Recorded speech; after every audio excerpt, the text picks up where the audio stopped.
대해서 새 언약이 새 언약의 의미라 하는 말씀으로 한번 생각을 해보자 합니다. 제가 며칠 전에도 큰 교회에 가서 성찬 예식을 참여했습니다. 참여했는데 여기에 나오는 이 새 언약에 대해서 말하시는 목사님 아무도 아직까지 보지를 못했습니다. 이 새 언약이라고 하는 말이 무슨 뜻을 지니고 있었기에 여기에 새 언약이라고 했을까? 새 언약이라. 그리고 누가복음 22장 20절에도 보면 똑같이 새 언약이라고 하는 말씀이 나옵니다. 예수님께서도 말씀하고 있습니다. 새 언약이라고 하는 진리를 참 뜻을 알려면은 예수님께서 이 세상에 오신 목적 또 하나님의 뜻이 무엇인가 이것을 명확하게 알아야 될 줄로 믿습니다. 하나님의 뜻이 뭐냐 이렇게 얘기를 한다면 모든 사람들이 글쎄요 뭐 기도 많이 하는 것이 헌금 많이 하는 것이 전도 많이 하는 것이 믿음이 어떻게 생활하는 것이 이것이 하나님의 뜻이 아니겠느냐 등등으로 이렇게 얘기를 합니다만은 성경은 하나님의 뜻에 대해서 분명히 우리에게 말씀해 주고 있습니다. 첫째로 요한복음 6장 40절에 보면 하나님의 뜻은 하나님의 내 아버지의 뜻은 나를 보고 믿는 자마다 영생을 얻는 이것이니 마지막 날에 다시 너를 살릴 것이다. 너를 살릴 것이다. 하나님의 뜻은 예수를 보고 믿는 자가 영생을 얻는 길이다.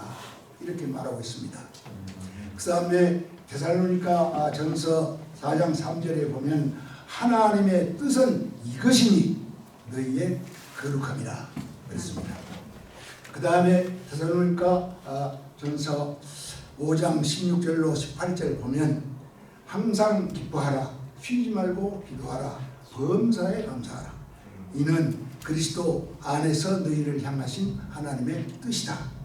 이렇게 말씀하고 있습니다.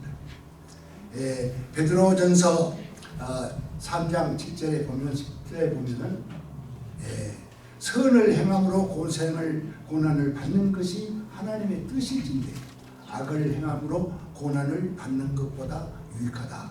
하나님의 뜻에 대해서 성경은 이렇게 우리들에게 교훈해 주고 있습니다. 그 다음에 예수님의 오신 목적에 대해서도 성경은 말해주고 있습니다. 마태복음 20장 28절에 보면 인자가 온 것은 예수님께서 이 땅에 오신 것은 섬김받으러 온 것이 아니라 섬기라고 왔다. 많은 사람을 위해서 내가 대속물로 주라고 왔다. 이것이 예수님의 오신 목적이라 이렇게 말하고 있습니다. 마가복음 1장 38절에 보면 내가 가까운 마을로 가서 전도하자. 내가 이를 위해서 왔다. 전도하기 위해서 왔다. 그렇게 말하고 있습니다. 누가복음에는 5장에 보면은 뭐라 하겠습니까? 31절 32절에 보니까 건강한 자에게는 의사가 필요가 없고 병든 자에게라야 필요한 것인데 인자가 온 것도 의인을 부르러 온 것이 아니라 죄인을 부르러 왔다. 죄인을 불러 구속하시러 왔다. 예수님의 오신 목적을 요한복음에서는 그렇게 말씀하고 있습니다. 그 다음에 요한복음 10장 10절에 보면은 양으로 생명을 얻게 하고 더 풍성히 얻게 하려 하시니라. 예수님께서 오신 목적이 양으로 생명을 얻게 하고 더 풍성하게 하러 왔다. 이 사복음에는 그렇게 예수님이 오신 목적에 대해서 말씀해 주고 있습니다. 그 다음에 요한 3서에 들어가 보면 요한일서 3장 8절에 보면 하나님의 아들이 나타나신 것은 마귀의 일을 멸하러 왔다. 요한일서 3장 8절에 그렇게 말하고 있습니다. 그러면 예수님이 오신 목적과 하나님의 뜻은 아까 말씀했듯이 그것을 요약해서 한마디로 요약해서 말씀드린 데가 어디냐 한번 찾아보겠습니다. 히브리서 10장 9절로 10절 한번 보겠습니다. 히브리서 10장 9절로 10절입니다.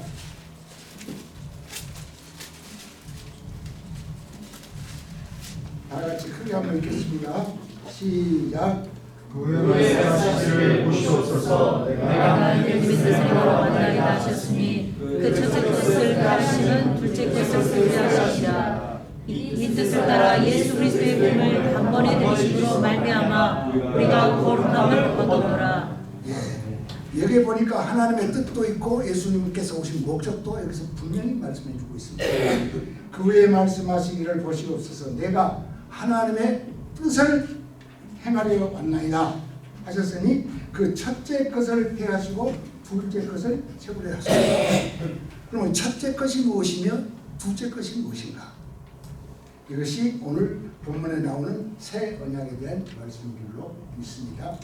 그리고 이 뜻을 따라 예수 그리스도께서 몸을 단번에 들이심으로 말미암아 우리가 거룩함을 얻었다. 예수님께서 십자가의 고난을 당하시고 피 흘리신 목적이 하나님의 뜻을 이루러 왔는데 하나님의 뜻이 무엇이냐 하니까 첫째 것을 폐하고 둘째 것을 이루러 왔다는 것입니다. 그러면 첫째 것이 무엇이며 둘째 것이 무엇인가? 이것을 성경상으로 우리에게 분명히 알아야 될 줄로 믿습니다. 첫째 언약이라는 것이 이스라엘 백성들이 애굽에서 나와가지고 시내산에 올라가서 2달이 되었을 때죠. 2달이 되어서 시내산에 가서 모세를 통해서 십계명을 받습니다. 그것이 첫째 언약입니다. 십계명을 통해서. 그 다음에 둘째 것, 새 것이 무엇이냐 그러니까 가나안 복지를 앞에 놔놓고 요단강을 건너기 전 8km 지점에서 모압이라고 하는 곳에서 새 언약을 받습니다. 그 새 언약이 뭐냐? 신명기 30장 6절 이하에 보면 너희들에게 그 굳은 마음을 제버리고 너희들에게 부드러운 마음을 주어서 하나님의 말씀을 너희들의 생각과 마음속에 써주겠다. 마음속에 새겨주겠다. 그 말씀하신 것이 새 언약입니다. 성경상으로 새 언약이 어디서 나오느냐 그러면은 에스겔 31장 31절로 34절 한번 찾아봅시다. 이거 크게 한번 읽어주시기 바랍니다. 에스겔 31장 에레미야 31장 31절로 34절입니다.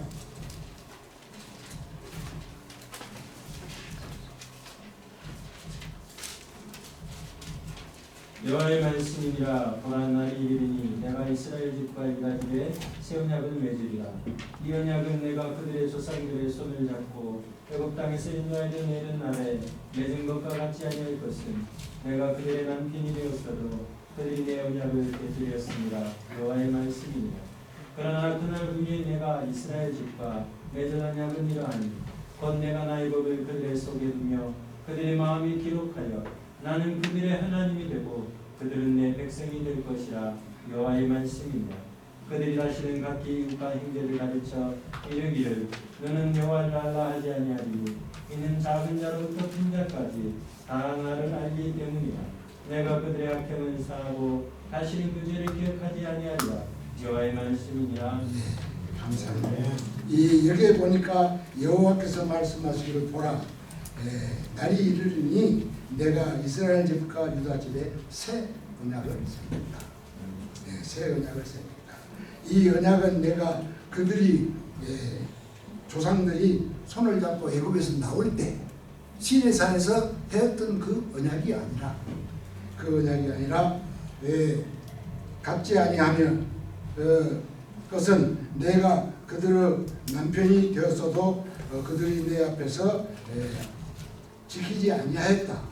그러나 그날 후에는 내가 이스라엘 집과 유다 집에 새 언약을 세울 것인데 내가 너의 법을 우리들의 마음에다가 우리들의 입에다가 세워주겠다. 이것은 무엇을 의미하는 것이냐면 예수님께서 이 땅에 오셔서 죽으시고 부활하시고 승천하시고 성령께서 다시 오셔서 우리들의 심령 속에 새로운 천국을 심령 천국을 이루게 하시겠다 하는 것이 새 언약인 것입니다.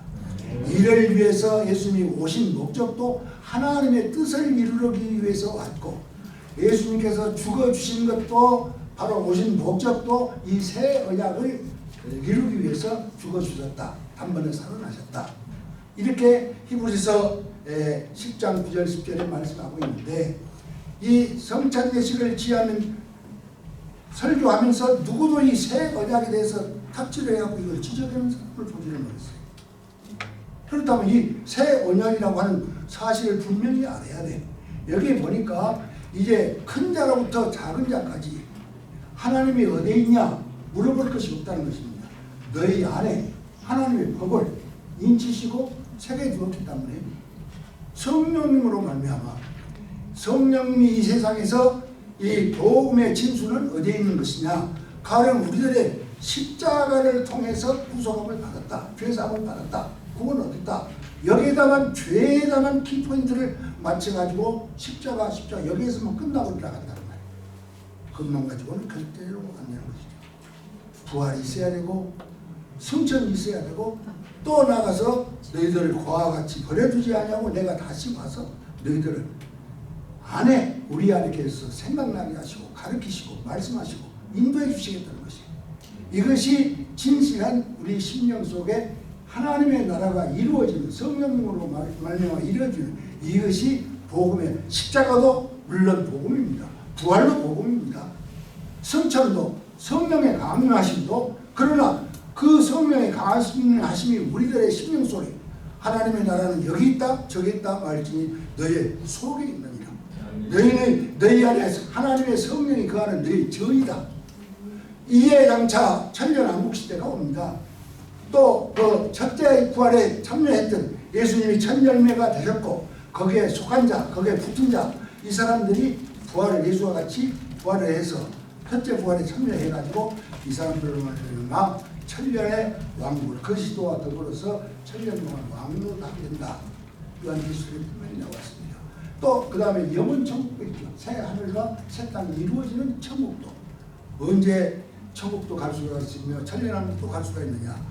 오늘 현실 속에서 내 안에 하나님의 성전이 되어져서 천국이 내 안에 심령 천국이 이루어지지 못한 사람은 천년왕국도 영원 천국도 갈 수가 없는 것입니다. 너희가 물과 성령으로 거듭나지 아니하면 하나님의 나라를 볼 수도 들어갈 수도 없다고 그랬습니다.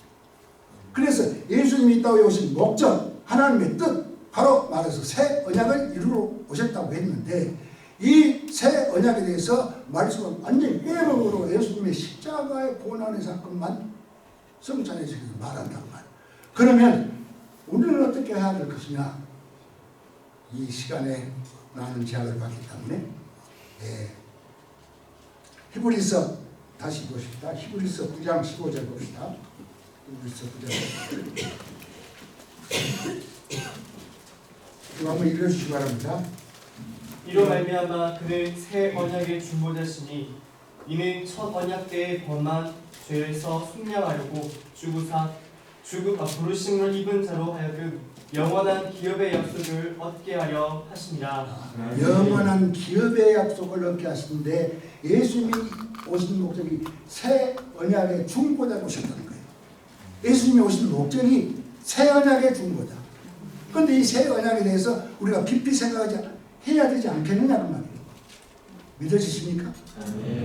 복음의 진수는 진실로 십자가도 부활도 성전도 성령 강림도 그러나 우리 안에 하나님의 천국이 이루어지는 성령이 내 마음속에 임하셔서 생각나게 하시고 나의 생각과 모든 것을 이루어져서 그것을 위해서 예수님께서 중보자로 오셨다. 그러면 우리는 어떻게 해야 될 것이냐? 고린도후서 3장 6절 한번 봅시다. 고린도후서 3장 6절 그와 함께 한번 읽어주십시오. 그가 또한 우리를 새 언약의 일꾼되기에 만족하게 하시니 율법 조문으로 하지 아니하고 오직 영어로 하느니 율법 조문은 죽이는 것이요 영어는 살리는 것입니다. 아멘. 자, 우리를 새 언약의 일꾼되기에 만족하게 하셨다. 그러면 우리들의 복음의 참된 진수를 증거하기 위해서는 새 언약을 확실히 알고 증거하는 것이 우리 목사들이 할바 사명이 아니겠는가. 새 언약이 만만치 중요한 것인데 이것을 싹 빼먹어버리고 이것을 한다는 것은 너무나 가슴 아프기 때문에 이 성찬예식을 통해서 이렇게 새 언약이 나왔기 때문에 새 언약에 대한 말씀을 간략하나마 말씀을 드렸습니다. 오늘 이 말씀을 중심해서 예수님의 성찬예식을 우리가 참여하는 시간을 갖도록 하겠습니다.